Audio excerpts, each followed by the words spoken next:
ਚੁੱਲ੍ਹੇ ਵਿੱਚ ਕੋਲੇ ਦੀ ਅੰਗੀਠੀ ਵਿੱਚ ਮਾਂ ਰੋਟੀਆਂ ਸੇਕ ਰਹੀ ਸੀ। ਵਿਹੜੇ ਵਿੱਚ ਠੰਡੀ ਹਵਾ ਵਗ ਰਹੀ ਸੀ। ਐਸੇ ਵਿੱਚ ਦੋਵੇਂ ਭਾਈ ਅਤੇ ਛੋਟੀ ਭੈਣ ਚੁੱਲ੍ਹੇ ਦੇ ਕੋਲ ਹੀ ਖਾਣਾ ਖਾਣ ਬੈਠ ਗਏ।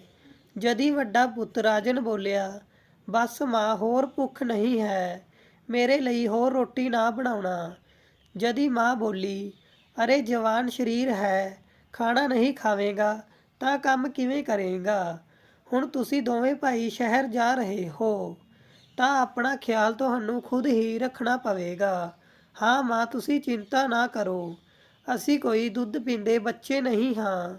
ਇੰਨਾ ਕਹਿੰਦੇ ਹੋਏ ਰਾਜਨ ਉੱਠ ਕੇ ਜੱਗ ਲੈ ਕੇ ਹੱਥ ਧੋਣ ਲੱਗਾ ਅਤੇ ਕਮਰੇ ਵਿੱਚ ਜਾ ਕੇ ਸ਼ਹਿਰ ਜਾਣੇ ਦੀ ਤਿਆਰੀ ਕਰਨ ਲੱਗਾ।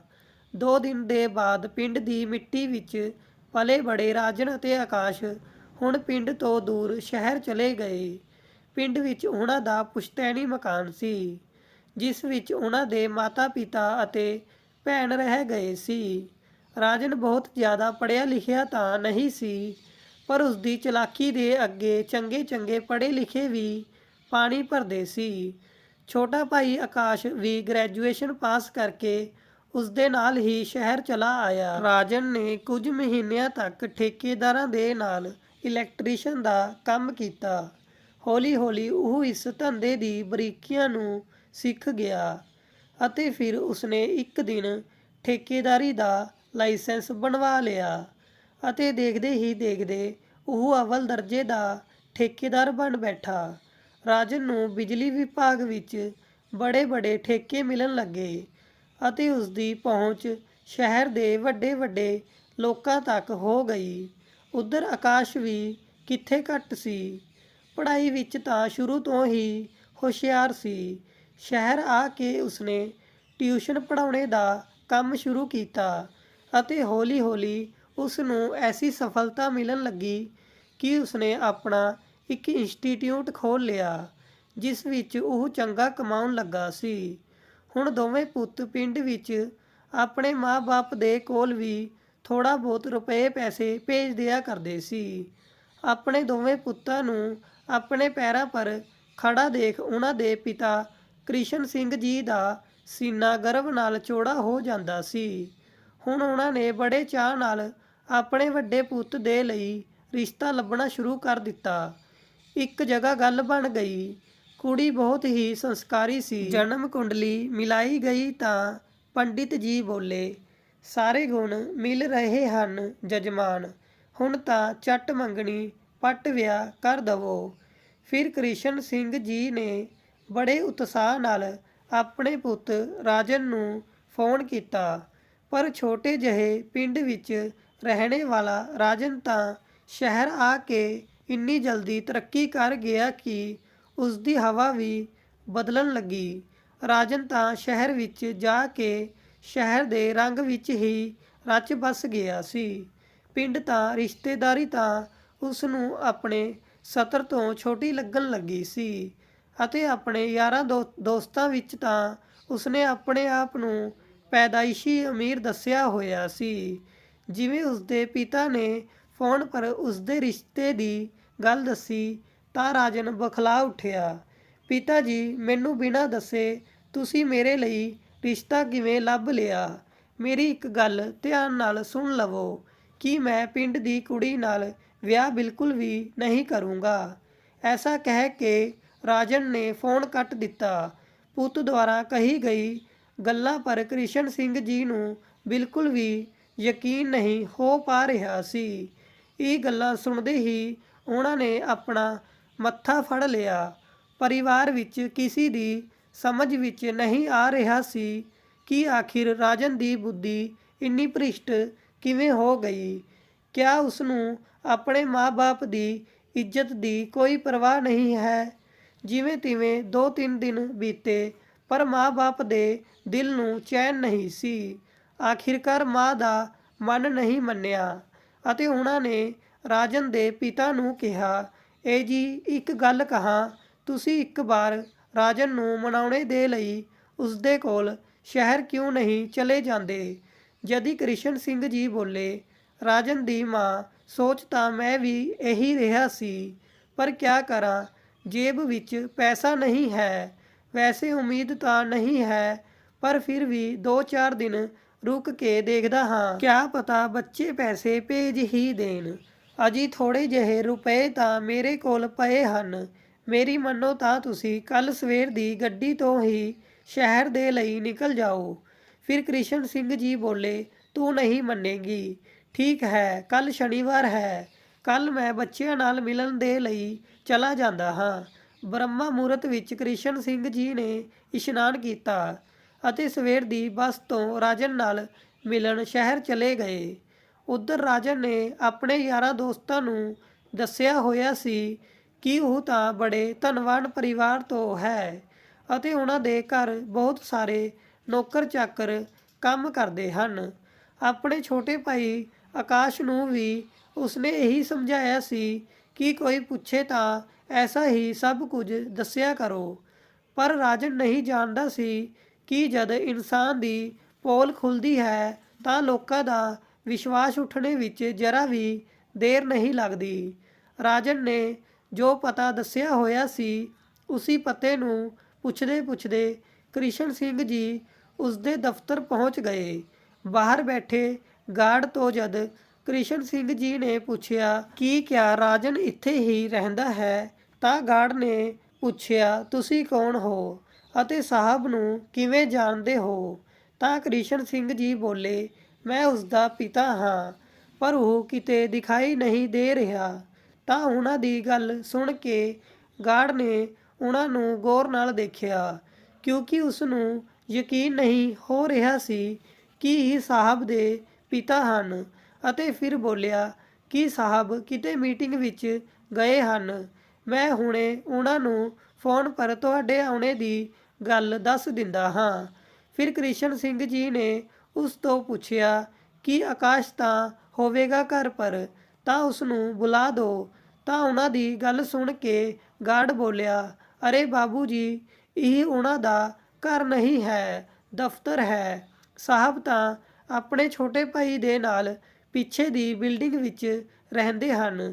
ਚਲੋ ਮੈਂ ਤੁਹਾਨੂੰ ਛੱਡ ਦਿੰਦਾ ਹਾਂ। ਐਸਾ ਕਹਿੰਦੇ ਹੋਏ ਗਾਰਡ ਨੇ ਕ੍ਰਿਸ਼ਨ ਸਿੰਘ ਜੀ ਦੇ ਹੱਥ ਤੋਂ ਉਹਨਾਂ ਦਾ ਬੈਗ ਲਿਆ ਅਤੇ ਉਹਨਾਂ ਦੇ ਨਾਲ ਬਿਲਡਿੰਗ ਦੀ ਤਰਫ ਚੱਲ ਪਿਆ। ਥੋੜ੍ਹੀ ਹੀ ਦੇਰ ਵਿੱਚ ਉਹ ਦੋਵੇਂ ਉਹਨਾਂ ਦੇ ਫਲੈਟ ਦੇ ਬਾਹਰ ਪਹੁੰਚ ਗਏ। ਗਾਰਡ ਨੇ ਘੰਟੀ ਵਜਾਈ ਤਾਂ ਆਕਾਸ਼ ਨਿਕਲ ਕੇ ਆਇਆ। ਅਚਾਨਕ ਆਪਣੇ ਪਿਤਾ ਨੂੰ ਦਰਵਾਜ਼ੇ ਪਰ ਦੇਖ ਕੇ ਉਹ ਬਹੁਤ ਖੁਸ਼ ਹੋ ਗਿਆ। ਉਸਨੇ ਪਿਤਾ ਦੇ ਪੈਰ ਛੂਏ ਅਤੇ ਗਾਰਡ ਨੂੰ ਬੈਗ ਲੈ ਕੇ ਅੰਦਰ ਚੱਲਣੇ ਨੂੰ ਕਿਹਾ। ਫਲੈਟ ਦੇ ਅੰਦਰ ਪਹੁੰਚਦੇ ਹੀ ਕ੍ਰਿਸ਼ਨ ਸਿੰਘ ਜੀ ਦੀ ਅੱਖਾਂ ਹੈਰਾਨ ਹੋ ਗਈ, ਕਿਉਂਕਿ ਇੰਨਾ ਆਲੀਸ਼ਾਨ ਘਰ ਉਹਨਾਂ ਨੇ ਆਪਣੇ ਜੀਵਨ ਵਿੱਚ ਪਹਿਲੀ ਵਾਰ ਦੇਖਿਆ ਸੀ। ਆਕਾਸ਼ ਨੇ ਪਿਤਾ ਜੀ ਨੂੰ ਬਿਠਾ ਕੇ ਚਾਹ ਪਾਣੀ ਦਿੱਤਾ ਅਤੇ ਉਹਨਾਂ ਤੋਂ ਆਉਣੇ ਦਾ ਕਾਰਨ ਪੁੱਛਿਆ। ਤਾਂ ਕ੍ਰਿਸ਼ਨ ਸਿੰਘ ਜੀ ਨੇ ਉਸ ਨੂੰ ਸਾਰੀ ਗੱਲ ਦੱਸੀ, ਪਰ ਆਕਾਸ਼ ਆਪਣੇ ਵੱਡੇ ਭਾਈ ਦੇ ਮਾਮਲੇ ਵਿੱਚ ਕੁਝ ਨਹੀਂ ਕਰ ਸਕਦਾ ਸੀ। ਫਿਰ ਬੋਲਿਆ, ਪਿਤਾ ਜੀ ਤੁਸੀਂ ਹੁਣੇ ਆਰਾਮ ਕਰੋ। ਕ੍ਰਿਸ਼ਨ ਸਿੰਘ ਜੀ ਘਰ ਦੀ ਹਰ ਇੱਕ ਚੀਜ਼ ਨੂੰ ਬੜੇ ਗੌਰ ਨਾਲ ਦੇਖਣ ਲੱਗੇ ਅਤੇ ਫਿਰ ਅਲੱਗ-ਅਲੱਗ ਚੀਜ਼ਾਂ ਨੂੰ ਚੁੱਕ ਕੇ ਪੁੱਛਦੇ ਕਿ ਇਹ ਤਾਂ ਬੜਾ ਮਹਿੰਗਾ ਹੋਵੇਗਾ ਨਾ ਪੁੱਤ। ਤਾਂ ਫਿਰ ਆਕਾਸ਼ ਹੱਸਦੇ ਹੋਏ ਕਹਿਣ ਲੱਗਾ, ਪਿਤਾ ਜੀ ਨਹੀਂ, ਕੁਝ ਖਾਸ ਮਹਿੰਗਾ ਨਹੀਂ ਹੈ। ਰਾਤ ਦੇ 8 ਵੱਜ ਚੁੱਕੇ ਸੀ। ਕ੍ਰਿਸ਼ਨ ਸਿੰਘ ਜੀ ਨੇ ਆਕਾਸ਼ ਤੋਂ ਪੁੱਛਿਆ ਕਿ ਰਾਜਨ ਹੁਣੇ ਤੱਕ ਆਇਆ ਕਿਉਂ ਨਹੀਂ? ਤਾਂ ਆਕਾਸ਼ ਨੇ ਦੱਸਿਆ ਕਿ ਅਰਜੈਂਟ ਕੰਮ ਹੁੰਦਾ ਹੈ, ਇਸ ਲਈ ਅਕਸਰ ਦੇਰ ਤੋਂ ਆਉਂਦੇ ਹਨ। ਐਸਾ ਕਹਿੰਦੇ ਹੋਏ ਉਹ ਰਾਤ ਦੇ ਭੋਜਨ ਦੀ ਤਿਆਰੀ ਵਿੱਚ ਲੱਗ ਗਿਆ। ਤਾਂ ਫਿਰ ਕ੍ਰਿਸ਼ਨ ਸਿੰਘ ਜੀ ਨੇ ਆਪਣੇ ਬੈਗ ਤੋਂ ਮਾਂ ਦੇ ਹੱਥ ਦੇ ਬਣੇ ਪਕਵਾਨ ਆਕਾਸ਼ ਨੂੰ ਦਿੱਤੇ ਅਤੇ ਕਿਹਾ ਕਿ ਤੇਰੀ ਮਾਂ ਨੇ ਇਹ ਦੇਸੀ ਘੀ ਦੀ ਪਿੰਨੀਆਂ ਬਣਾ ਕੇ ਦਿੱਤੀ ਸੀ, ਤੁਸੀਂ ਦੋਨਾਂ ਨੂੰ ਬਹੁਤ ਪਸੰਦ ਹਨ ਨਾ? ਤਾਂ ਆਕਾਸ਼ ਬੜੇ ਅਣਮਨੇ ਢੰਗ ਨਾਲ ਥੈਲਾ ਫੜਦੇ ਹੋਏ ਕਹਿਣ ਲੱਗਾ, ਕਿਆ ਪਿਤਾ ਜੀ ਖਾਮਖਾਹ ਪਿੰਡ ਤੋਂ ਇੰਨਾ ਬੋਝ ਢੋ ਕੇ ਲੈ ਆਏ? ਹੁਣ ਅਸੀਂ ਲੋਕ ਇਹ ਚੀਜ਼ਾਂ ਨਹੀਂ ਖਾਂਦੇ। ਆਕਾਸ਼ ਦੀ ਗੱਲ ਸੁਣ ਕੇ ਪਿਤਾ ਜੀ ਦਾ ਚਿਹਰਾ ਫਿੱਕਾ ਪੈ ਗਿਆ। ਉਸਦੀ ਗੱਲਾਂ ਤੋਂ ਇਵੇਂ ਲੱਗ ਰਿਹਾ ਸੀ ਕਿ ਜਿਵੇਂ ਪੁੱਤਾਂ ਦਾ ਪਿੰਡ ਨਾਲ ਨਾਤਾ ਬਿਲਕੁਲ ਹੀ ਟੁੱਟ ਗਿਆ ਹੋਵੇ। ਪੁੱਤ ਮੈਂ ਤਾਂ ਮਨਾ ਕੀਤਾ ਸੀ, ਪਰ ਤੇਰੀ ਮਾਂ ਹੈ ਨਾ, ਆਪਣੇ ਬੱਚਿਆਂ ਦੀ ਉਸ ਨੂੰ ਬੜੀ ਚਿੰਤਾ ਰਹਿੰਦੀ ਹੈ ਕਿ ਸ਼ਹਿਰ ਵਿੱਚ ਉਹਨਾਂ ਨੂੰ ਇਹ ਚੀਜ਼ਾਂ ਕਿੱਥੇ ਮਿਲਦੀ ਹੋਣਗੀ, ਇਸ ਲਈ ਲੈ ਆਇਆ। ਇੰਨਾ ਕਹਿ ਕੇ ਕ੍ਰਿਸ਼ਨ ਸਿੰਘ ਜੀ ਕੱਪੜੇ ਬਦਲਣ ਚਲੇ ਗਏ ਅਤੇ ਬਨਿਆਨ ਅਤੇ ਧੋਤੀ ਪਹਿਨ ਕੇ ਬਰਾਂਡੇ ਵਿੱਚ ਟਹਿਲਣ ਲੱਗੇ। ਜਦ ਆਕਾਸ਼ ਨੇ ਆਪਣੇ ਪਿਤਾ ਨੂੰ ਇਸ ਹਾਲਤ ਵਿੱਚ ਦੇਖਿਆ ਤਾਂ ਉਹ ਤੁਰੰਤ ਭੱਜਿਆ ਭੱਜਿਆ ਆਇਆ ਅਤੇ ਕਹਿਣ ਲੱਗਾ, ਪਿਤਾ ਜੀ ਤੁਸੀਂ ਇਹ ਕਿਆ ਕੱਪੜੇ ਪਹਿਨ ਲਏ ਹਨ? ਇਹ ਸ਼ਹਿਰ ਹੈ, ਤੁਹਾਡਾ ਪਿੰਡ ਨਹੀਂ। ਤੁਸੀਂ ਹੁਣੇ ਦੇ ਹੁਣੇ ਅੰਦਰ ਆਓ। ਜੇਕਰ ਕਿਸੇ ਨੇ ਦੇਖ ਲਿਆ ਤਾਂ ਕਹੇਗਾ ਨਾ ਜਾਣੇ ਕਿਹੜੇ ਗਵਾਰ ਅਤੇ ਦਿਹਾਤੀ ਨੂੰ ਫਲੈਟ ਵਿੱਚ ਠਹਿਰਾਇਆ ਹੋਇਆ ਹੈ। ਆਕਾਸ਼ ਦੀ ਗੱਲ ਸੁਣ ਕੇ ਕ੍ਰਿਸ਼ਨ ਸਿੰਘ ਜੀ ਤੋਂ ਰਿਹਾ ਨਾ ਗਿਆ ਅਤੇ ਉਹ ਬੋਲੇ, ਤਾਂ ਕਿਆ ਹੋਇਆ ਪੁੱਤ, ਗਵਾਰ ਜਾਂ ਦਿਹਾਤੀ ਕਹਿ ਦੇਵੇਗਾ ਤਾਂ ਇਸ ਨਾਲ ਮੇਰੀ ਸ਼ਾਨ ਤਾਂ ਨਹੀਂ ਘਟੇਗੀ ਨਾ। ਅਸੀਂ ਲੋਕਾਂ ਨੇ ਤਾਂ ਜੀਵਨ ਭਰ ਮਿਹਨਤ ਮਜ਼ਦੂਰੀ ਕਰਕੇ ਤੈਨੂੰ ਪਾਲ ਪੋਸ ਕੇ ਵੱਡਾ ਕੀਤਾ ਹੈ ਅਤੇ ਅੱਜ ਤੂੰ 2 ਪੈਸੇ ਕਿਆ ਕਮਾਉਣ ਲੱਗਾ, ਤੈਨੂੰ ਆਪਣੀ ਸ਼ਾਨ ਦੀ ਇੰਨੀ ਪਰਵਾਹ ਹੋ ਗਈ। ਇਹ ਕਹਿ ਕੇ ਕ੍ਰਿਸ਼ਨ ਸਿੰਘ ਜੀ ਕਮਰੇ ਵਿੱਚ ਆ ਗਏ। ਕਮਰੇ ਵਿੱਚ ਪਹੁੰਚਦੇ ਹੀ ਆਕਾਸ਼ ਨੇ ਉਹਨਾਂ ਦੇ ਬੈਗ ਵਿੱਚ ਤੋਂ ਉਹਨਾਂ ਦਾ ਕੁੜਤਾ ਪਜਾਮਾ ਕੱਢ ਕੇ ਦਿੱਤਾ ਅਤੇ ਬੋਲਿਆ, ਪਿਤਾ ਜੀ ਤੁਸੀਂ ਤਾਂ ਇਵੇਂ ਹੀ ਨਾਰਾਜ਼ ਹੋ ਰਹੇ ਹੋ। ਤੁਸੀਂ ਹੀ ਕੱਪੜੇ ਪਹਿਨੋ ਅਤੇ ਇਤਮੀਨਾਨ ਨਾਲ ਟਹਿਲੋ। ਥੋੜ੍ਹੀ ਦੇਰ ਵਿੱਚ ਭਾਈ ਵੀ ਆ ਜਾਵੇਗਾ ਅਤੇ ਜੇਕਰ ਉਹਨਾਂ ਨੇ ਇਹ ਸਭ ਦੇਖ ਲਿਆ ਹੁੰਦਾ ਤਾਂ ਤੁਹਾਡੇ ਨਾਲ ਅੱਜ ਮੇਰੀ ਵੀ ਖੈਰ ਨਹੀਂ ਸੀ। ਅੱਛਾ ਤਾਂ ਹੁਣ ਮੈਨੂੰ ਮੇਰੇ ਹੀ ਪੁੱਤ ਦਾ ਡਰ ਦਿਖਾਏਗਾ। ਦੇਖ ਪੁੱਤ, ਤੇਰੀ ਤਰ੍ਹਾਂ ਪੜ੍ਹਿਆ ਲਿਖਿਆ ਤਾਂ ਮੈਂ ਨਹੀਂ ਹਾਂ, ਪਰ ਫਿਰ ਵੀ ਤੇਰਾ ਬਾਪ ਹਾਂ ਅਤੇ ਇਸ ਰੋਕ ਟੋਕ ਨੂੰ ਮੈਂ ਅੱਜ ਵੀ ਸਹਿਣ ਨਹੀਂ ਕਰੂੰਗਾ। ਇਹ ਗੱਲ ਸੁਣ ਕੇ ਆਕਾਸ਼ ਨੂੰ ਆਪਣੀ ਗੱਲਾਂ ਪਰ ਸ਼ਰਮ ਆਉਣ ਲੱਗੀ। ਉਹ ਬੋਲਿਆ, ਗਲਤੀ ਹੋ ਗਈ ਪਿਤਾ ਜੀ, ਚਲੋ ਛੱਡੋ ਇਹਨਾਂ ਗੱਲਾਂ ਨੂੰ, ਤੁਸੀਂ ਹੱਥ ਮੂੰਹ ਧੋ ਲਵੋ, ਮੈਂ ਖਾਣਾ ਲਗਾਉਂਦਾ ਹਾਂ। ਕ੍ਰਿਸ਼ਨ ਸਿੰਘ ਜੀ ਹੱਥ ਮੂੰਹ ਧੋ ਕੇ ਬਾਥਰੂਮ ਤੋਂ ਬਾਹਰ ਆਏ ਤਾਂ ਪੁੱਛਣ ਲੱਗੇ, ਪੁੱਤ ਇਸ ਘਰ ਵਿੱਚ ਮੰਦਿਰ ਕਿੱਥੇ ਹੈ? ਮੈਨੂੰ ਸੰਧਿਆ ਪੂਜਨ ਕਰਨਾ ਹੈ। ਤਾਂ ਆਕਾਸ਼ ਬੋਲਿਆ, ਪਿਤਾ ਜੀ ਉਹ ਸਾਹਮਣੇ ਵਾਲਾ ਪਰਦਾ ਹਟਾਓ। ਜਿਵੇਂ ਹੀ ਕ੍ਰਿਸ਼ਨ ਸਿੰਘ ਜੀ ਨੇ ਪਰਦੇ ਨੂੰ ਹਟਾਇਆ ਤਾਂ ਸੜਕ ਦੇ ਦੂਸਰੇ ਕਿਨਾਰੇ ਇੱਕ ਵਿਸ਼ਾਲ ਮੰਦਿਰ ਨਜ਼ਰ ਆ ਰਿਹਾ ਸੀ।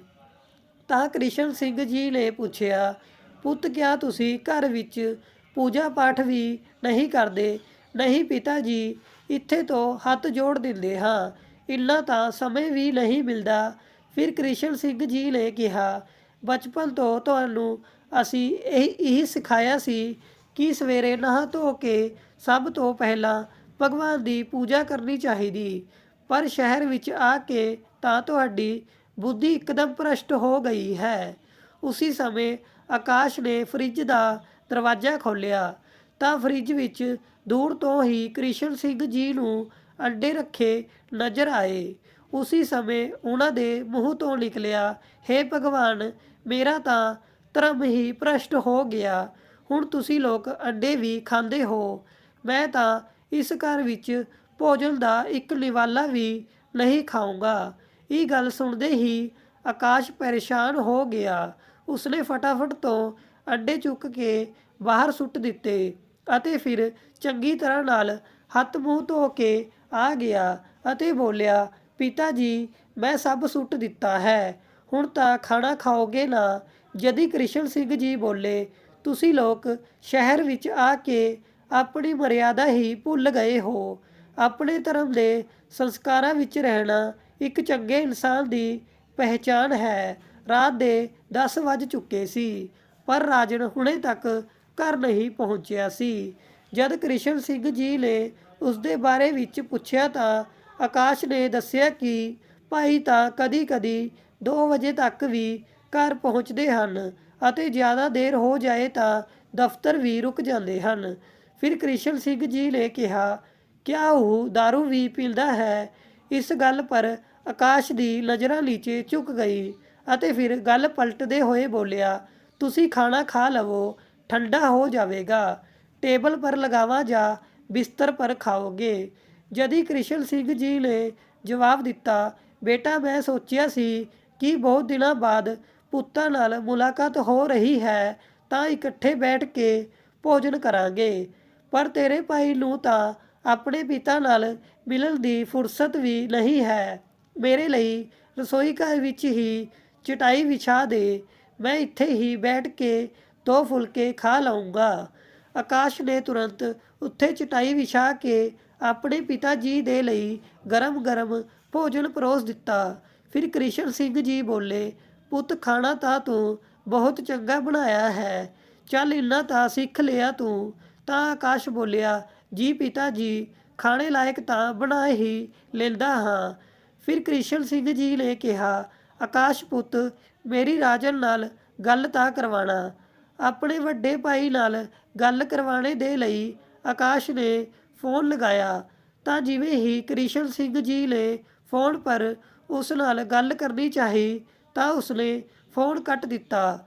ਫਿਰ ਕ੍ਰਿਸ਼ਨ ਸਿੰਘ ਜੀ ਬੋਲੇ, ਠੀਕ ਹੈ ਪੁੱਤ, ਅੱਜ ਤੱਕ ਸੁਣਿਆ ਹੀ ਸੀ ਕਿ ਬਾਪ ਵੱਡਾ ਨਾ ਭਾਈ, ਸਭ ਤੋਂ ਵੱਡਾ ਰੁਪਇਆ। ਅੱਜ ਦੇਖ ਵੀ ਲਿਆ। ਉਹਨਾਂ ਲੋਕਾਂ ਨੇ ਰਾਤ ਦੇ 12 ਵਜੇ ਤੱਕ ਰਾਜਨ ਦਾ ਇੰਤਜ਼ਾਰ ਕੀਤਾ। ਫਿਰ ਕ੍ਰਿਸ਼ਨ ਸਿੰਘ ਜੀ ਅਚਾਨਕ ਖੜੇ ਹੋਏ ਅਤੇ ਆਪਣੇ ਛੋਟੇ ਪੁੱਤ ਆਕਾਸ਼ ਨੂੰ ਬੋਲੇ, ਪੁੱਤ ਐਸਾ ਵੀ ਕਿਆ ਕੰਮ ਹੈ ਤੇਰੇ ਵੱਡੇ ਭਾਈ ਨੂੰ ਜੋ ਉਹ ਅੱਧੇ ਘੰਟੇ ਦੇ ਲਈ ਵੀ ਆਪਣੇ ਬਾਪ ਨਾਲ ਮਿਲਣ ਨਹੀਂ ਆ ਸਕਦਾ, ਤਾਂ ਮੈਨੂੰ ਉਸਦੇ ਕੋਲ ਹੀ ਲੈ ਚੱਲ। ਐਸਾ ਕਹਿੰਦੇ ਹੋਏ ਕ੍ਰਿਸ਼ਨ ਸਿੰਘ ਜੀ ਆਪਣੀ ਧੋਤੀ ਪਹਿਨਣ ਲੱਗੇ ਅਤੇ ਬੋਲੇ, ਉਹ ਵੱਡਾ ਆਦਮੀ ਹੋ ਗਿਆ ਹੈ ਤਾਂ ਮੈਂ ਹੀ ਉਸ ਲਾਡ ਸਾਹਿਬ ਨਾਲ ਮਿਲ ਆਉਂਦਾ ਹਾਂ। ਜਿੱਥੇ ਇੰਨੀ ਦੂਰ ਆ ਗਿਆ ਹਾਂ ਤਾਂ ਥੋੜ੍ਹੀ ਦੂਰ ਹੋਰ ਸਹੀ। ਆਕਾਸ਼ ਨੂੰ ਸਮਝ ਨਹੀਂ ਆ ਰਿਹਾ ਸੀ ਕਿ ਉਹ ਕਿਆ ਕਰੇ। ਸੋਚਣ ਲੱਗਾ ਕਿ ਇਸ ਸਮੇਂ ਭਾਈ ਹੋਸ਼ ਵਿੱਚ ਤਾਂ ਹੋਣਗੇ ਨਹੀਂ, ਮੈਨੂੰ ਤਾਂ ਭਲਾ ਬੁਰਾ ਬੋਲਣਗੇ ਹੀ, ਅਤੇ ਜੇਕਰ ਪਿਤਾ ਜੀ ਨੇ ਉਹਨਾਂ ਨੂੰ ਇਸ ਹਾਲਤ ਵਿੱਚ ਦੇਖਿਆ ਤਾਂ ਅਨਰਥ ਹੀ ਹੋ ਜਾਵੇਗਾ। ਉਸਦੇ ਸਾਹਮਣੇ ਖੂਹ ਸੀ ਅਤੇ ਪਿੱਛੇ ਖਾਈ। ਆਖਿਰਕਾਰ ਉਹ ਆਪਣੇ ਪਿਤਾ ਦੇ ਨਾਲ ਆਪਣੇ ਭਾਈ ਦੇ ਦਫ਼ਤਰ ਪਹੁੰਚ ਗਿਆ। ਦਫ਼ਤਰ ਦੇ ਬਾਹਰ ਪਹੁੰਚਦੇ ਹੀ ਉਸਨੇ ਆਪਣੇ ਪਿਤਾ ਜੀ ਨੂੰ ਕਿਹਾ, ਪਿਤਾ ਜੀ ਤੁਸੀਂ ਭਾਈ ਨੂੰ ਕੁਝ ਨਾ ਕਹਿਣਾ, ਨਹੀਂ ਤਾਂ ਅੱਜ ਬਹੁਤ ਬੜਾ ਹੰਗਾਮਾ ਹੋ ਜਾਵੇਗਾ।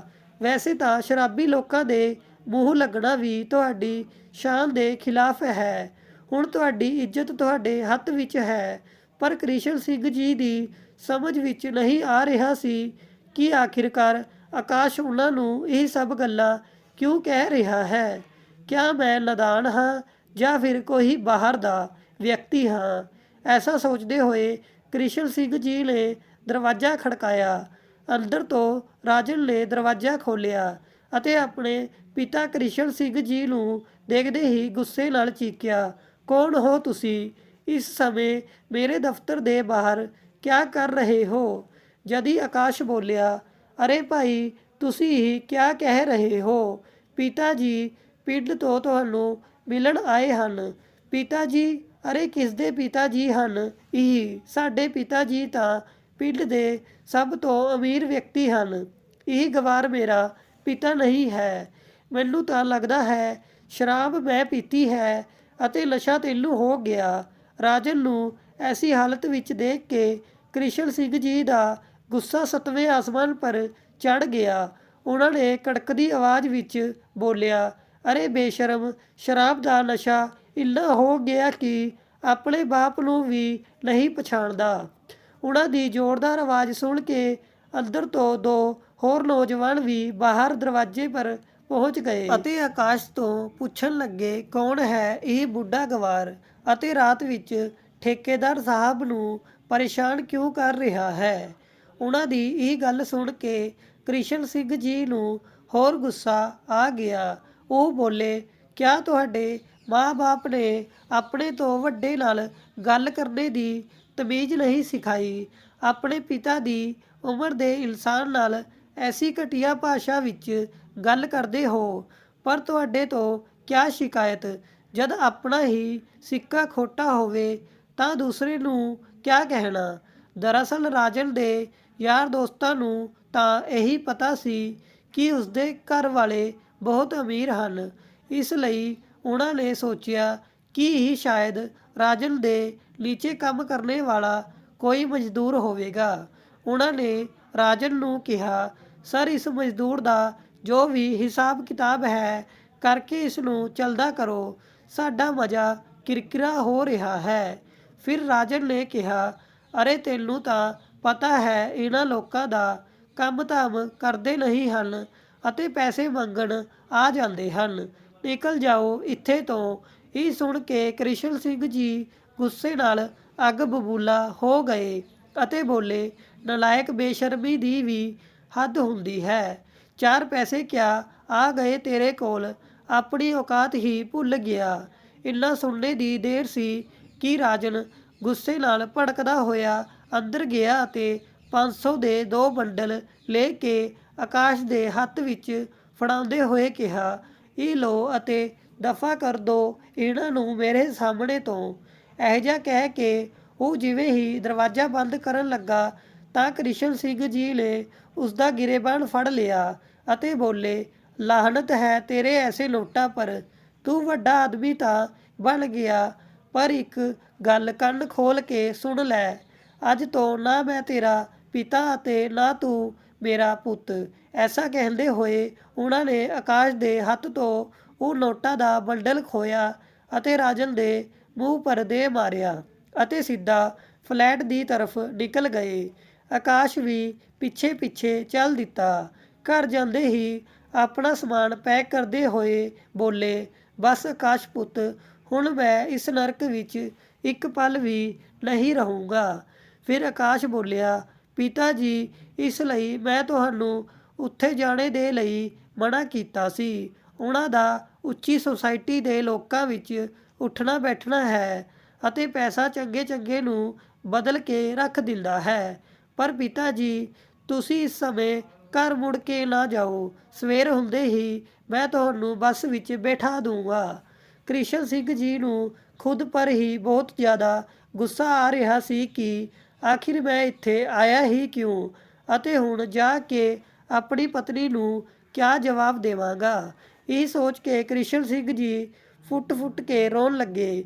ਫਿਰ ਆਪਣੇ ਪਿਤਾ ਨੂੰ ਸਹਾਰਾ ਦਿੰਦੇ ਹੋਏ ਆਕਾਸ਼ ਨੇ ਕਿਹਾ, ਪਿਤਾ ਜੀ, ਸ਼ਰਾਬ ਪੀ ਕੇ ਆਦਮੀ ਆਪਣੀ ਸਮਝ ਗੁਆ ਦਿੰਦਾ ਹੈ। ਦੇਖਣਾ ਭਾਈ ਨੂੰ ਆਪਣੀ ਗਲਤੀ ਦਾ ਅਹਿਸਾਸ ਜ਼ਰੂਰ ਹੋਵੇਗਾ।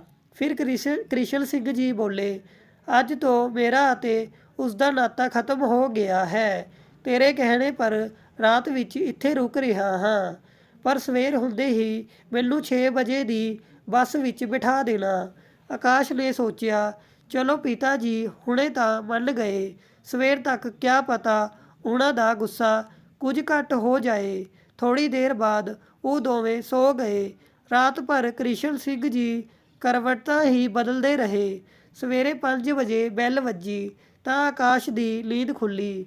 ਉਸਨੇ ਗੇਟ ਖੋਲ੍ਹਿਆ ਤਾਂ ਰਾਜਨ ਦਰਵਾਜ਼ੇ ਪਰ ਖੜ੍ਹਾ ਸੀ। ਦੋਵੇਂ ਭਾਈ ਅੰਦਰ ਆ ਗਏ। ਕ੍ਰਿਸ਼ਨ ਸਿੰਘ ਜੀ ਦੀ ਨੀਂਦ ਤਾਂ ਪਹਿਲਾਂ ਤੋਂ ਹੀ ਖੁੱਲ੍ਹੀ ਸੀ। ਉਹ ਨਹਾ ਧੋ ਕੇ ਆਪਣੇ ਪਿੰਡ ਜਾਣੇ ਦੀ ਤਿਆਰੀ ਕਰ ਰਹੇ ਸੀ। ਭਾਈ, ਪਿਤਾ ਜੀ ਕਿੱਥੇ ਹਨ? ਰਾਜਨ ਨੇ ਆਕਾਸ਼ ਤੋਂ ਪੁੱਛਿਆ ਤਾਂ ਉਸਨੇ ਕਿਹਾ, ਭਾਈ, ਤੁਸੀਂ ਜੈਸਾ ਰੂਪ ਕੱਲ੍ਹ ਉਹਨਾਂ ਨੂੰ ਦਿਖਾਇਆ ਹੈ, ਤੁਹਾਨੂੰ ਕਿਆ ਲੱਗਦਾ ਹੈ ਉਹ ਹੁਣ ਇੱਥੇ ਰੁਕਣ ਵਾਲੇ ਹਨ? ਉਹ ਪਿੰਡ ਜਾਣੇ ਦੇ ਲਈ ਤਿਆਰ ਹੋ ਰਹੇ ਹਨ। ਜਦ ਰਾਜਨ ਨੇ ਕਿਹਾ, ਆਕਾਸ਼ ਕੱਲ੍ਹ ਸ਼ਰਾਬ ਦੇ ਨਸ਼ੇ ਵਿੱਚ ਪਿਤਾ ਜੀ ਨੂੰ ਨਾ ਜਾਣੇ ਕਿਆ ਕਿਆ ਕਹਿ ਦਿੱਤਾ। ਮੈਨੂੰ ਇਹੋ ਜਿਹਾ ਨਹੀਂ ਕਰਨਾ ਚਾਹੀਦਾ ਸੀ। ਹੁਣ ਮੇਰੀ ਸਮਝ ਵਿੱਚ ਨਹੀਂ ਆ ਰਿਹਾ ਕਿ ਮੈਂ ਪਿਤਾ ਜੀ ਨਾਲ ਕਿਸ ਮੂੰਹ ਨਾਲ ਗੱਲ ਕਰਾਂ।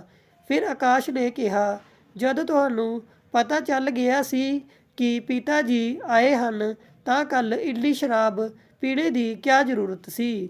ਪਿਤਾ ਜੀ ਪਹਿਲੀ ਵਾਰ ਇੱਥੇ ਆਏ ਸੀ ਅਤੇ ਤੁਸੀਂ ਉਹਨਾਂ ਨੂੰ ਇੰਨਾ ਅਪਮਾਨਿਤ ਕਰ ਦਿੱਤਾ।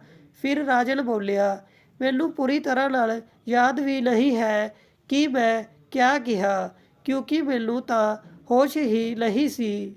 ਤਾਂ ਆਕਾਸ਼ ਬੋਲਿਆ, ਭਾਈ, ਤੁਹਾਡੇ ਨਾਲ ਤੁਹਾਡੇ ਸਾਥੀਆਂ ਨੇ ਵੀ ਪਿਤਾ ਜੀ ਨਾਲ ਬਹੁਤ ਬੁਰਾ ਸਲੂਕ ਕੀਤਾ। ਮੈਨੂੰ ਤਾਂ ਤੁਹਾਡੀ ਆਦਤਾਂ ਦਾ ਪਤਾ ਹੈ, ਪਰ ਪਿਤਾ ਜੀ ਨੂੰ ਇਹ ਸਭ ਪਤਾ ਨਹੀਂ ਸੀ।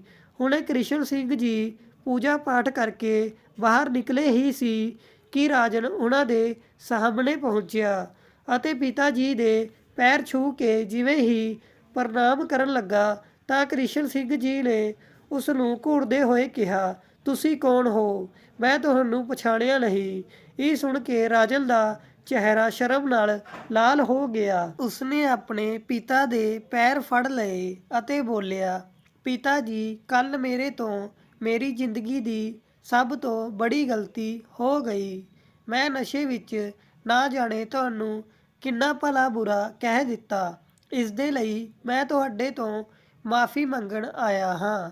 ਕ੍ਰਿਸ਼ਨ ਸਿੰਘ ਜੀ ਬੋਲੇ, ਠੇਕੇਦਾਰ ਰਾਜਨ, ਬਹੁਤ ਘਮੰਡ ਹੈ ਨਾ ਤੈਨੂੰ ਆਪਣੇ ਪੈਸੇ ਦਾ। ਬਸ ਇੰਨਾ ਸਮਝ ਲੈ ਕਿ ਕੱਲ੍ਹ ਰਾਤ ਨੂੰ ਤੇਰਾ ਬਾਪ ਕ੍ਰਿਸ਼ਨ ਸਿੰਘ ਸਦਾ ਦੇ ਲਈ ਮਰ ਗਿਆ। ਹੁਣ ਤੇਰਾ ਮੇਰਾ ਕੋਈ ਸੰਬੰਧ ਨਹੀਂ ਹੈ। ਮੈਂ ਗਰੀਬ ਜ਼ਰੂਰ ਹਾਂ, ਪਰ ਤੇਰੇ ਜੈਸੇ ਸ਼ਰਾਬੀ ਤੋਂ ਕਿਤੇ ਜ਼ਿਆਦਾ ਇੱਜ਼ਤ ਹੈ ਮੇਰੀ। ਦੂਰ ਹੋ ਜਾ ਮੇਰੀ ਨਜ਼ਰਾਂ ਤੋਂ ਨਲਾਇਕ। ਹੁਣ ਸਿਰਫ ਮੇਰਾ ਇੱਕ ਹੀ ਪੁੱਤ ਹੈ। ਐਸੇ ਨਲਾਇਕ ਬੇਟੇ ਦਾ ਹੋਣਾ ਨਾ ਹੋਣਾ ਇੱਕ ਸਮਾਨ ਹੈ। ਕ੍ਰਿਸ਼ਨ ਸਿੰਘ ਜੀ ਦੀ ਗੱਲਾਂ ਕਠੋਰ ਜ਼ਰੂਰ ਸੀ, ਪਰ ਉਹਨਾਂ ਵਿੱਚ ਵੀ ਰਾਜਨ ਨੂੰ ਆਪਣਾਪਣ ਦਿਖ ਰਿਹਾ ਸੀ। ਉਹ ਪਿਤਾ ਦੇ ਪੈਰਾਂ ਵਿੱਚ ਗਿਰਦੇ ਹੋਏ ਬੋਲਿਆ, ਪਿਤਾ ਜੀ, ਆਪਣੇ ਇਸ ਨਲਾਇਕ ਪੁੱਤ ਨੂੰ ਸੁਧਰਨੇ ਦਾ ਸਿਰਫ ਇੱਕ ਆਖਰੀ ਮੌਕਾ ਦੇ ਦੇਵੋ। ਜੇਕਰ ਦੁਬਾਰਾ ਮੇਰੇ ਤੋਂ ਐਸੀ ਗਲਤੀ ਹੋਈ ਤਾਂ ਤੁਹਾਡਾ ਜੁੱਤਾ ਅਤੇ ਮੇਰਾ ਸਿਰ ਹੋਵੇਗਾ। ਆਕਾਸ਼ ਇਸ ਗੱਲ ਦਾ ਗਵਾਹ ਹੈ। ਅੱਜ ਰਾਜਨ ਆਪਣੇ ਪਿਤਾ ਦੇ ਸਾਹਮਣੇ ਸਿਰ ਝੁਕਾਏ ਇਵੇਂ ਖੜਾ ਸੀ ਕਿ ਜਿਵੇਂ ਉਸਦੇ ਜੈਸਾ ਆਗਿਆਕਾਰੀ ਪੁੱਤਰ ਅੱਜ ਤੱਕ ਕਦੀ ਪੈਦਾ ਹੀ ਨਹੀਂ ਹੋਇਆ ਸੀ। ਕ੍ਰਿਸ਼ਨ ਸਿੰਘ ਜੀ ਨੇ ਚਾਹ ਪੀਤੀ ਅਤੇ ਫਿਰ ਆਕਾਸ਼ ਤੋਂ ਪੁੱਛਿਆ, ਸੱਚ ਦੱਸਣਾ ਆਕਾਸ਼, ਇਹ ਕਮਰਾ ਕਿਸ ਦਾ ਹੈ? ਤਾਂ ਆਕਾਸ਼ ਨੇ ਕਿਹਾ, ਇਹ ਕਮਰਾ ਮੈਂ ਕਿਰਾਏ ਪਰ ਲਿਆ ਹੈ। ਭਾਈ ਤਾਂ ਅਕਸਰ ਆਪਣੇ ਕੰਮ ਤੋਂ ਬਾਹਰ ਰਹਿੰਦੇ ਹਨ। ਫਿਰ ਕ੍ਰਿਸ਼ਨ ਸਿੰਘ ਜੀ ਨੇ ਕਿਹਾ, ਫਿਰ ਠੀਕ ਹੈ, ਮੈਂ ਅੱਜ ਘਰ ਵਾਪਸ ਨਹੀਂ ਜਾਊਂਗਾ। ਇਸ ਬੇਸ਼ਰਮ ਨੂੰ ਤਾਂ ਘਰ ਦੀ ਇੱਜ਼ਤ ਦਾ ਖਿਆਲ ਨਹੀਂ ਹੈ। ਪਰ ਮੈਂ ਅੱਜ ਹੀ ਘਰ ਮੁੜ ਗਿਆ ਤਾਂ ਆਸ ਪੜੋਸ ਵਿੱਚ ਕਿਆ ਜਵਾਬ ਦੇਵਾਂਗਾ। ਆਕਾਸ਼ ਆਪਣੇ ਪਿਤਾ ਦੀ ਇਹ ਗੱਲ ਸੁਣ ਕੇ ਬਹੁਤ ਖੁਸ਼ ਹੋਇਆ। ਉਸ ਨੂੰ ਪਤਾ ਸੀ ਜਿਵੇਂ ਜਿਵੇਂ ਸਮੇਂ ਬੀਤੇਗਾ ਪਿਤਾ ਦੀ ਨਾਰਾਜ਼ਗੀ ਦੂਰ ਹੁੰਦੀ ਜਾਏਗੀ। ਰਾਜਨ ਚੁੱਪਚਾਪ ਦੂਸਰੇ ਕਮਰੇ ਵਿੱਚ ਚਲਾ ਗਿਆ। ਉੱਧਰ ਆਕਾਸ਼ ਨੇ ਨਹਾਣੇ ਦੇ ਬਾਅਦ ਸਭ ਦੇ ਲਈ ਨਾਸ਼ਤਾ ਬਣਾਇਆ, ਪਰ ਰਾਜਨ ਦੀ ਪਿਤਾ ਜੀ ਦੇ ਸਾਹਮਣੇ ਆਉਣੇ ਦੀ ਹਿੰਮਤ ਨਹੀਂ ਹੋ ਰਹੀ ਸੀ। ਆਕਾਸ਼ ਨੇ ਜਾਣ-ਬੁੱਝ ਕੇ ਰਾਜਨ ਨੂੰ ਆਵਾਜ਼ ਲਗਾਉਂਦੇ ਹੋਏ ਕਿਹਾ, ਭਾਈ, ਨਾਸ਼ਤਾ ਤਿਆਰ ਹੈ। ਪਿਤਾ ਜੀ ਤੁਹਾਡਾ ਇੰਤਜ਼ਾਰ ਕਰ ਰਹੇ ਹਨ। ਰਾਜਨ ਚੁੱਪਚਾਪ ਸਿਰ ਝੁਕਾਏ ਉਹਨਾਂ ਦੇ ਸਾਹਮਣੇ ਆ ਕੇ ਬੈਠ ਗਿਆ ਅਤੇ ਨਾਸ਼ਤਾ ਕਰਨ ਲੱਗਾ। ਅੱਜ ਤਿੰਨਾਂ ਨੇ ਇਕੱਠੇ ਬੈਠ ਕੇ ਭੋਜਨ ਕੀਤਾ। ਆਕਾਸ਼ ਨੇ ਅੱਜ ਛੁੱਟੀ ਕਰ ਲਈ ਸੀ ਅਤੇ ਰਾਜਨ ਦੇ ਦਫ਼ਤਰ ਜਾਣੇ ਦੇ ਬਾਅਦ ਉਹ ਪਿਤਾ ਜੀ ਨੂੰ ਬਾਹਰ ਘੁਮਾਉਣ ਲੈ ਗਿਆ। ਆਪਣੀ ਮਾਂ ਅਤੇ ਛੋਟੀ ਭੈਣ ਦੇ ਲਈ ਕੱਪੜੇ ਖਰੀਦੇ। ਇਸ ਦੇ ਬਾਅਦ ਉਹ ਦੋਵੇਂ ਵਾਪਸ ਘਰ ਪਹੁੰਚ ਗਏ। ਪਰ ਜਿਵੇਂ ਹੀ ਉਹ ਘਰ ਪਹੁੰਚੇ, ਕ੍ਰਿਸ਼ਨ ਸਿੰਘ ਜੀ ਦੀ ਹੈਰਾਨੀ ਦਾ ਟਿਕਾਣਾ ਨਾ ਰਿਹਾ, ਕਿਉਂਕਿ ਅੱਜ ਰਾਜਨ ਨੇ ਦੁਪਹਿਰ ਦੇ ਭੋਜਨ ਦੀ ਵਿਵਸਥਾ ਕੀਤੀ ਸੀ। ਉਹ ਦਫ਼ਤਰ ਤੋਂ ਜਲਦੀ ਘਰ ਆ ਗਿਆ ਸੀ। ਕ੍ਰਿਸ਼ਨ ਸਿੰਘ ਜੀ ਦੇਖ ਕੇ ਹੈਰਾਨ ਸੀ ਕਿ ਇੱਕ ਸ਼ਰਾਬੀ ਵਿੱਚ ਇੰਨੀ ਜਲਦੀ ਬਦਲਾਵ ਕਿਵੇਂ ਆ ਗਿਆ। ਜਿਵੇਂ ਹੀ ਉਹ ਬੈਠਕ ਦੀ ਤਰਫ ਗਏ, ਉਹਨਾਂ ਨੇ ਦੇਖਿਆ ਕਿ ਦੋ ਯੁਵਕ ਉੱਥੇ ਹੀ ਬੈਠੇ ਹੋਏ ਸੀ। ਉਹ ਉਹੀ ਯੁਵਕ ਸੀ ਜਿਨ੍ਹਾਂ ਨੇ ਪਿਛਲੀ ਰਾਤ ਉਹਨਾਂ ਦੀ ਬੇਇੱਜ਼ਤੀ ਕੀਤੀ ਸੀ। ਉਹਨਾਂ ਦੋਨਾਂ ਨੇ ਕ੍ਰਿਸ਼ਨ ਸਿੰਘ ਜੀ ਦੇ ਪੈਰ ਛੂਏ ਤਾਂ ਕ੍ਰਿਸ਼ਨ ਸਿੰਘ ਜੀ ਨੇ ਕਿਹਾ, ਜੀ, ਮੈਂ ਤੁਹਾਨੂੰ ਪਛਾਣਿਆ ਨਹੀਂ। ਤਾਂ ਉਹਨਾਂ ਦੋਨਾਂ ਨੇ ਸਿਰ ਝੁਕਾ ਕੇ ਇੱਕ ਆਵਾਜ਼ ਵਿੱਚ ਕਿਹਾ, ਅੰਕਲ ਜੀ, ਅਸੀਂ ਰਾਜਨ ਦੇ ਦੋਸਤ ਹਾਂ। ਕੱਲ੍ਹ ਰਾਤ ਨੂੰ ਸਾਡੇ ਤੋਂ ਬਹੁਤ ਬੜੀ ਗਲਤੀ ਹੋ ਗਈ, ਜਿਸ ਦੇ ਲਈ ਅਸੀਂ ਮਾਫ਼ੀ ਮੰਗਣ ਆਏ ਹਾਂ। ਤੁਸੀਂ ਸਾਡੇ ਵੀ ਪਿਤਾ ਸਮਾਨ ਹੋ, ਕਿਰਪਾ ਕਰਕੇ ਸਾਨੂੰ ਮਾਫ਼ ਕਰ ਦੇਵੋ। ਤਾਂ ਕ੍ਰਿਸ਼ਨ ਸਿੰਘ ਜੀ ਨੇ ਕੜਕ ਆਵਾਜ਼ ਵਿੱਚ ਕਿਹਾ, ਇਹ ਤਾਂ ਤੁਹਾਨੂੰ ਕੱਲ੍ਹ ਸੋਚਣਾ ਚਾਹੀਦਾ ਸੀ ਜੇਕਰ ਮੈਂ ਤੁਹਾਡੇ ਦੋਸਤ ਦਾ ਪਿਤਾ ਨਹੀਂ ਵੀ ਹੁੰਦਾ ਤਾਂ ਕਿਸੇ ਵੀ ਬੜੇ ਬਜ਼ੁਰਗ ਦਾ ਤੁਸੀਂ ਇਵੇਂ ਹੀ ਅਪਮਾਨ ਕਰਦੇ। ਇਹੀ ਸਿੱਖਿਆ ਅਤੇ ਸੰਸਕਾਰ ਮਿਲੇ ਹਨ ਤੁਸੀਂ ਲੋਕਾਂ ਨੂੰ। ਦੋਨਾਂ ਯੁਵਕਾਂ ਨੂੰ ਇਹ ਗੱਲ ਸੁਣ ਕੇ ਆਪਣੇ ਪੜ੍ਹੇ ਲਿਖੇ ਹੋਣੇ ਪਰ ਵੀ ਲਾਹਨਤ ਮਹਿਸੂਸ ਹੋਈ। ਉਹ ਬੋਲੇ, ਅੰਕਲ ਜੀ, ਅਸੀਂ ਜਾਣਦੇ ਹਾਂ ਕਿ ਦੋਸ਼ ਸਾਡਾ ਹੈ। ਦਰਅਸਲ ਕੱਲ੍ਹ ਸਾਡੇ ਦੋਸਤ ਰਾਜਨ ਨੂੰ ਪੂਰੇ 5 ਕਰੋੜ ਦਾ ਠੇਕਾ ਮਿਲਿਆ ਸੀ, ਤਾਂ ਇਸ ਲਈ ਸੋਚਿਆ ਕਿ ਜਸ਼ਨ ਮਨਾ ਲਈਏ ਅਤੇ ਉਸ ਨਸ਼ੇ ਵਿੱਚ ਸਾਡੇ ਤੋਂ ਜੋ ਵੀ ਭੁੱਲ ਹੋਈ ਉਸ ਦੇ ਲਈ ਸਾਨੂੰ ਮਾਫ਼ ਕਰ ਦੇਵੋ। ਅਸੀਂ ਭਵਿੱਖ ਵਿੱਚ ਕਦੀ ਐਸਾ ਨਹੀਂ ਕਰਾਂਗੇ।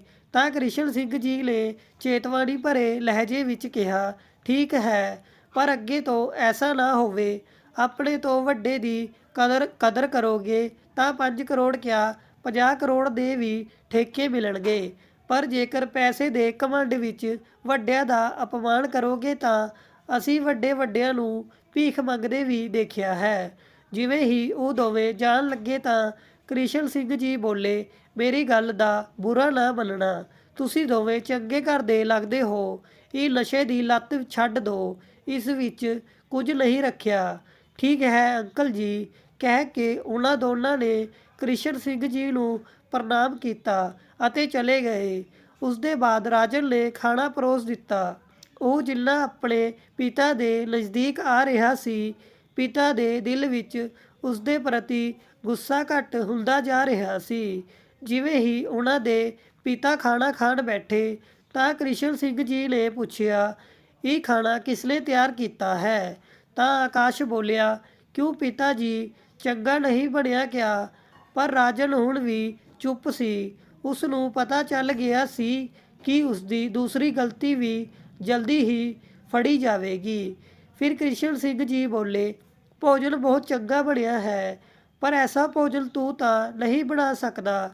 ਇਹ ਕਿਸੇ ਸੰਸਕਾਰੀ ਮਹਿਲਾ ਦੇ ਹੱਥ ਤੋਂ ਬਣਿਆ ਭੋਜਨ ਲੱਗਦਾ ਹੈ। ਇਹ ਸੁਣ ਕੇ ਰਾਜਨ ਹੈਰਾਨ ਰਹਿ ਗਿਆ ਕਿ ਇਹ ਗੱਲ ਪਿਤਾ ਜੀ ਨੂੰ ਕਿਵੇਂ ਪਤਾ ਚੱਲ ਗਈ। ਜਦੀ ਆਕਾਸ਼ ਨੇ ਪੁੱਛਿਆ, ਪਿਤਾ ਜੀ, ਕਿਆ ਰਾਤ ਨੂੰ ਭੋਜਨ ਚੰਗਾ ਨਹੀਂ ਬਣਿਆ ਸੀ? ਚੰਗਾ ਬਣਿਆ ਸੀ, ਪਰ ਇੰਨਾ ਚੰਗਾ ਨਹੀਂ। ਜਦ ਸਾਰੇ ਲੋਕਾਂ ਨੇ ਭੋਜਨ ਕਰ ਲਿਆ ਤਾਂ ਰਾਜਨ ਨੇ ਹਿੰਮਤ ਕਰਦੇ ਹੋਏ ਹੁਣ ਤੱਕ ਦਾ ਸਭ ਤੋਂ ਵੱਡਾ ਰਾਜ ਆਪਣੇ ਪਿਤਾ ਦੇ ਅੱਗੇ ਖੋਲ੍ਹ ਦਿੱਤਾ ਅਤੇ ਝਿਜਕਦੇ ਹੋਏ ਕਿਹਾ, ਪਿਤਾ ਜੀ, ਤੁਸੀਂ ਬਿਲਕੁਲ ਸਹੀ ਪਛਾਣਿਆ।